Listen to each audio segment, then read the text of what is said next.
দর্শক, রাজধানীতে জ্বালানি তেলের পাম্পগুলো ঘুরে দেখছেন আমাদের সহকর্মী জেমস হামিম। সরাসরি চলে যাচ্ছি তার কাছে। হামিম, তেল পেতে গ্রাহকদের ভোগান্তি এখন কি পর্যায়ে? রূপা, আপনি যেমনটা জানিয়েছেন যে জ্বালানি তেলের জন্য অপেক্ষা লাইন ছোট হয়েছে, কমেছে গ্রাহকের ভোগান্তি। এবং গত কয়েকদিন ধরে আমরা যে লাইনটা দেখেছি যে দীর্ঘ লাইন ধরে গ্রাহক সারিবদ্ধভাবে দাঁড়িয়ে আছি, কিন্তু সেই লাইন এখন আর নেই বর্তমানে। তা হচ্ছে রাজধানীর বিভিন্ন পেট্রোল পাম্পে ঘুরে দেখেছি যে লাইনের তেমন কোনো নেই। জ্বালানি তেলের মূল্য বৃদ্ধি সরবরাহ বাড়ানোর পরে ঢাকার ফিলিং স্টেশনগুলোতে চালকের অপেক্ষার সময় খানিকটা কমে এসছে।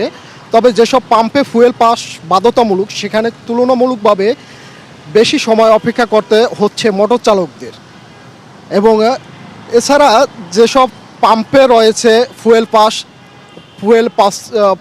1000 টাকা, আর পাস ছাড়া যাদের নেই তাদের রয়েছে 500 টাকার তেল বিক্রির প্রতিষ্ঠানটি, যেমনটা জানিয়েছেন তালুকদার পাম্পে আমরা দাঁড়িয়ে আছি এখানে। এছাড়া বাধ্যতামূলক ফুয়েল পাসধারী মোটরসাইকেলদের এই পাস থেকে তেল নিতে পারছেন না, কারণ এদের বেশিরভাগই হচ্ছে যে সার্ভারের সমস্যা। গ্রাহকরা আমাদেরকে যেমনটা জানিয়েছেন যে এই সার্ভার জটিলতা যে সমস্যাটি রয়েছে সেটি যেন দ্রুত সমাধান করতে পারে, তাতে গ্রাহক আরও স্বস্তির পাবে। এবং তেলের দাম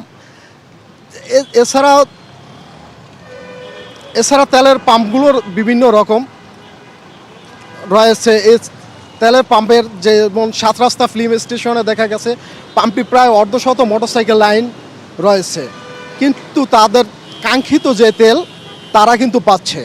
এছাড়া যে তাদের যে লক্ষ্য যে ফুয়েল পাসগুলো সব পাচ্ছে।